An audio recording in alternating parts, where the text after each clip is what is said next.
درود دوستان، شب و روزتون بخیر. خب توی ویدیو من اومدم که یک سایت جذاب به شما معرفی کنم برای تمرین برنامه نویسی.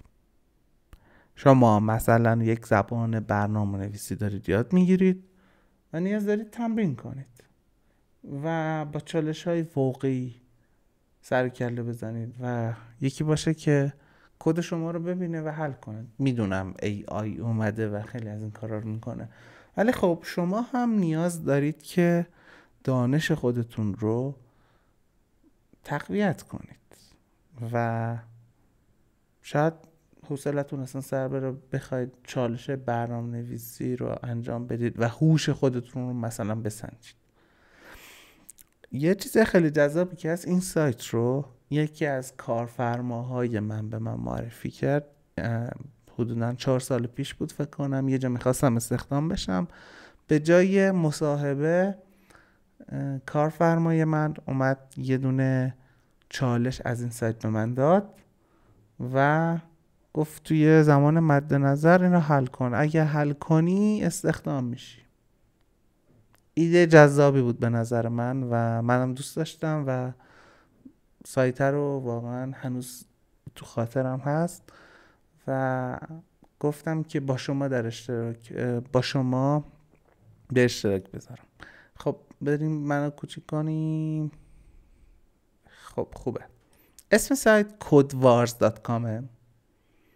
این سایت خیلی جذابه. خب نیاز داریم که ثبت نام کنیم، به وارد بشیم. حالا من اگه بخوام ثبت نام کنم ایمیل میخواد، یوزرنیم، پسورد، همین، چیزی خاصی نمیخواد. با گیت هاب هم میتونیم ما وارد بشیم. خب من قبلا ثبت نام کردم و اکانت دارم. بذارید که من با اکانت خودم بیام اینجا و اینجا. اوکی، این اکانت منه. خب از اینجا وارد میشین. داشبوردشه یکم پیچیده است، معلوم چی به چیه، ولی خب هیچ چیز خاصی نیست. اینجا کامنت گذاشتن، اینجا اومده چالش بگه، پیشنهاد بده و همین. هیچ.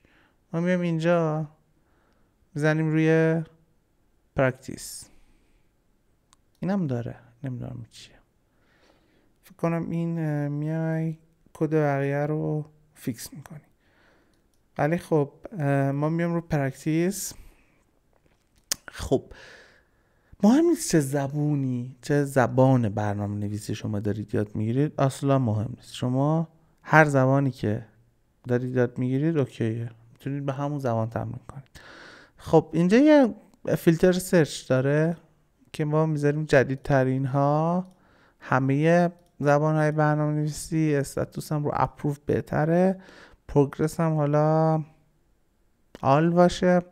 دیفیکالتی خیلی مهمه. ببینید یه واحدی داره این سایت، کاوایو. نمیدونم یعنی چی، نمیدونم چرا گذاشتم، ولی از 8 داره تا یک سخت ترین چالشه و واقعا سخته. 8 هم آسون ترین چالش. من بریم یه چالش آسون الان با هم حل کنیم. 7 مثلا. 7 من میام. اولی گفته چی؟ نگاه کن، همه زبون هم پشتیبانی میکن تقریبا. highest and lowest. بریم چی گفته. گفته تو این تمرین ما چند تا حرف رو داریم، یه رشته رو داریم که چند تا عدد توشه و یه تابع بسازیم به نام high and low که بیاد بزرگترین عدد و کوچکترین عدد رو واسه ما برگردونه. خیلی ساده است. خب نکته ها، همه عددا ولیدن، نمیخواد که ولیدیشنشون کنیم. همیشه حداقل یک نامبر توی این ورودی ما هست. خروجیمون هم باید 2 تا نامبر باشه همیشه که با یک فاصله از هم جدا شدن و بزرگترین نامبر اول باشه. چه زبانی؟ جاوا اسکریپت، سی، فلان، همه چی داره. بریم با جاوا اسکریپت حلش کنیم. ترین. اوکی، برو بریم. خب این کد ما جاوا اسکریپت ورژنش هم نوشته. ببین اینجا یه کد داره، کد تسته. کدی که ما می نویسیم رو اتوماتیک با این کدی که اینجا هست تست میکنه و اگر اوکی باشه جایزه ما رو به ما میده. جایزه که چه عرض کنم، یعنی امتیازش رو به ما میده. الان میبینید من اینه امتیازم. بیاین سریع اینو بنویسیم. خب اینو من پاک میکنم. یه تابه بنویسیم که ورودی که این نامبرز هست و استرینگو بیاد اول بشکنه با فاصله. پس من میام مینویسم constant array of numbers equal to numbers slice فاصله با شاید اسپلیت باشه، فکر کنم اسپلیت فاصله. بعد اینجا میشه array of numbers. بعد بیایم رو array of numbers مون یه مپ بزنیم، همه رو تبدیل کنیم به چیز. اینو من بذارم let بهتره. بعد بیایم بگیم array of numbers کامل کنیم تو map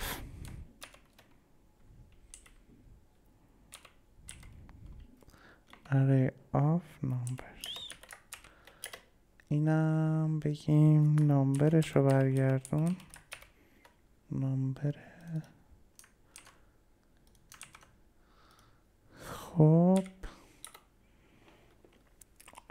خب بزرگترین یه آرایه چجوری بفهمیم؟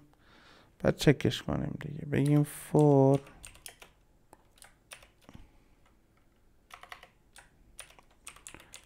let number in array of numbers زدش کو.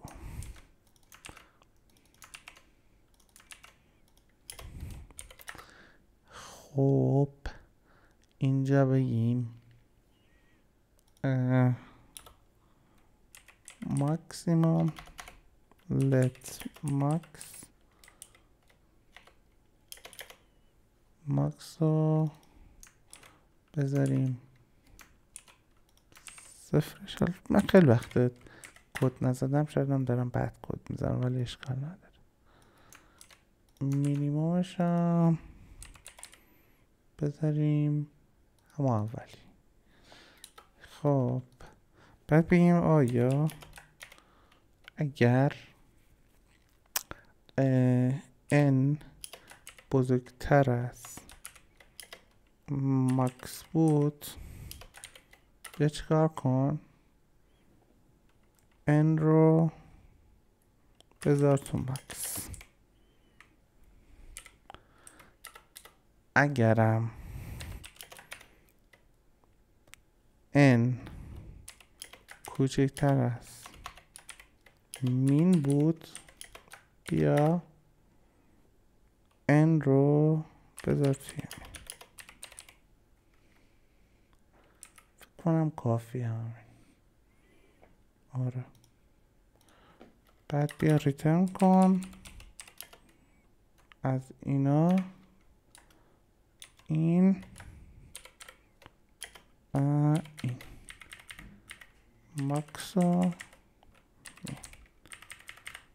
ای کار کرد براتون توضیح میدم چه کار کردم. خب بریم تست کنیم. چجور تست میکنیم؟ دین جاوا اسکریپت اتمپ تست بعد میزدم فکر کنم. اشتباه شد. چرا؟ تست 1 accept 98 توی کار تو این چیه؟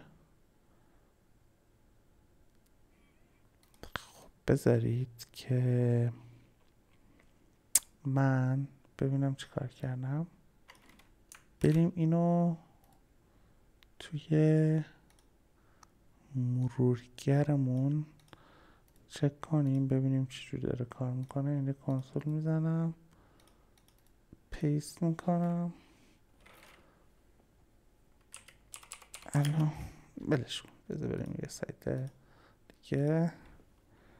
Node.js Playground.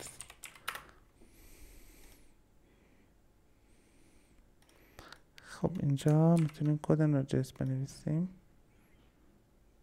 برگردیم توی این. نه پاک شد، نشد. خب تست 1 بزنیم هایر نوع این چند میشه.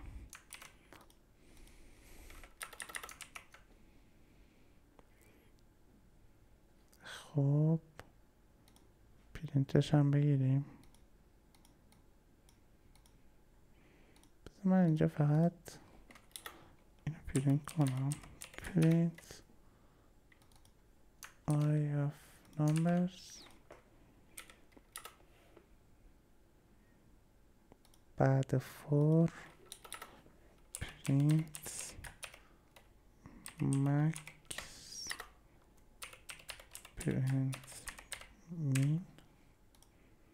خب کنترل اس سیف اجراش کن اجراش کن.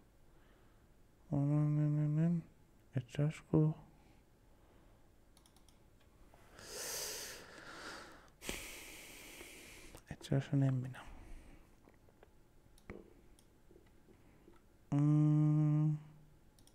بزن نوت index.js print. آقا پرینت چیه؟ من نوشتم با پایتون قاطی کردم. شاید اساس AI من خیلی وقت دستم به کد نرفته بود. لعنت به AI. خب بازم پرینت داره. کجاش پرینت داره؟ همش کنسول لگه ها سیف نشده. خب اینو چه کنیم؟ خب 805 اینا 42 1 2 3 8 و 9. چرا 8 و 9؟ 9 که درسته. ماکسش رو درست گفت. نه ماکسش هم درست نگفت. گفته اگر n بزنیم n ها چیه؟ پرینت n. باز نوشتم پرینت. چرا؟ کنسول لاگ این چیه؟ اس. خب پرینت صرف 1 2 3. آها این باید بزنم آف. ایرادش این بود. نبود. آها خب فکر کنم درست شد.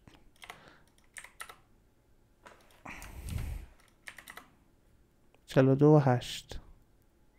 42 که درسته ولی منهای 9 بعد باشه. مینو گذاشته 8. خب بعد اینجا یه چک میکنه اگر ان کوچیک‌تر از این بود. این چیه من نوشتم؟ اینو بذاریم تو مین. ای وای درست شد. خب بذار کنسول لوگا رو پاک کنم. اینم پاک کنم. اینو کپی کنیم ببریم اونجا. واسه شما هم توضیح بدیم. کنترل وی. خب اینجا یه تابه هست. من میام یه متغیر تعریف میکنم، میام و اینا رو اسپلیت میکنم. اسپلیت یعنی چی؟ این تابه یه ورودی میگیره برای تستا. مثلا این ورودشه. خب این میاد توی نامبرز توی متغیر میشینه. بعد این متغیر که از جنس رشته هست، رشته عدد نیست، رشته است. خب چیزایی که داخل اینا قرار میگیره این بلک ها بهش میاد رشته، میاد اینو اسپلیت میکنه. این یه تابعی هست که برای رشته های جاوا اسکریپت موجوده، خودش توی جاوا اسکریپت داره. خب میاد اسپلیت میکنه با چی؟ با فاصله. میگه اینا رو بیا جدا کن، هر جا فاصله دیدی اینا رو بشکن، بذارشون توی یه چیز، توی یه آرایه. این الان یک آرایه برای ما میسازه، یعنی از اینا که اینجوریه، اینجوری ماتریس در واقع، تو ریاضی بهش میگن ماتریس. بعد این آرایه رو من گفتم بگیر، اینجا اومدم از یه تابع به نام مپ استفاده کردم. اینجا یکم پیچیده است، کار خاصی نمیکنه، دونه دونه این یه متغیر، هر چی اسمشو بخوام میتونم بزنم مهم نیست. این که مپ میزنه میاد یه تابعی هست که روی هر المنت این ماتریسمون یه کاری رو انجام میده. مثلا المنتش اینجاست، اینه، گفته المنت رو بگیری، یه تابع هست در واقع این. خب نامبرش رو برگردم، یعنی مادم چیکار کردم؟ دونه دونه المنت ها رو، جنسشون رو از استرینگ کردم به نامبر. حالا این میتونی اصلا پاکش کنی، زیادم مهم نیست، یه کار تمیزکاری. بعد اومدم ماکس و مین تعریف کردم، پیش‌فرض اولین المنت آرایمون، اولین المنت ماتریسمون رو دادم بهش، همینجور رندوم شانسی.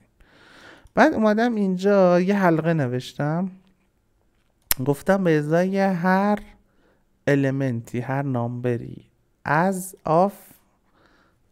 ماتریسمون، هر المنت از ماتریسمون بیا اجراش کن. یعنی دونه دونه میاد، 8 3 منهای 5 42 همه اینا رو میاد دونه دونه اینجا اجرا میکنه. اگر این عدد فعلی از ماکس بیشتر بود، خب ماکس فعلی فعلا اینه بذارش تو. اگر از مین کمتر بود، خب مین فعلی اینه بذارش تو مین. و در نهایت وقتی که حلقه تمام میشه، ماکس مین ما مشخص شده میاد بیرون. تمام. بزنیم اتمپ، بعد درست باشه. ثبت شد. پس نمره 10 You have passed all the tests. اینجا 111 بود، شد 121. تمام شد. سابمیت کنیم ببینیم چی میشه. خب ببینیم مثلا یه آدمی اینجا، اینا 632 نفر از من باهوش‌تر بودن. ببین چه راحت اینو حل کردم. فقط اسپلیت استفاده کرده، از تابع مکس استفاده کرده و تابع مین، و همین سادگی. من از این 632 نفر خیلی تر بودم، اومدم از اون روش رفتم. خب 560 نفر اومدن اینو کردن. جالبه، صفر نمبر، چقدر جالب، روش بسیار جالبی. اینا چیکار کردن؟ اینم مثل همینه تقریبا، فرقش رو نمیفهمم. مپش هم خیلی شورت نوشته، خیلی جذاب، بعد ادامه اسپلیت مپ هم زده. به کار تمیز انجام دادم. بقیه دیگه چیکار کردن؟ 52 نفر اومدن از سورت استفاده کردن، تابع سورت یعنی مرتب کردن. خب اینم خیلی ایده جذابیه، از بالا به پایین، و اومده اولیشو گرفته عنوان ماکسیموم، آخرش هم گرفته عنوان برعکس، آخر گرفته ماکسیموم، اول گرفته مینیموم. اینم خیلی جذاب بود. این اومده از اپلای استفاده کرده، بلد نیستم. خب چند نفر فقط اومدن از این استفاده کردن. فکر کنم اون تحتها هستم. نیستم من خیلی بد بود، روش من خیلی بد بود، خیلی هم عالی. الان چی شد؟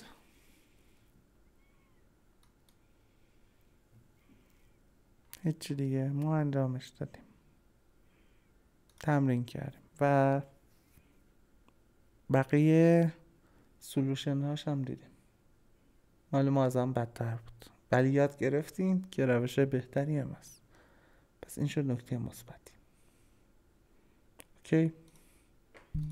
خب ببخشید که ویدیو طولانی شد، امیدوارم که تا اینجاش دیده باشید.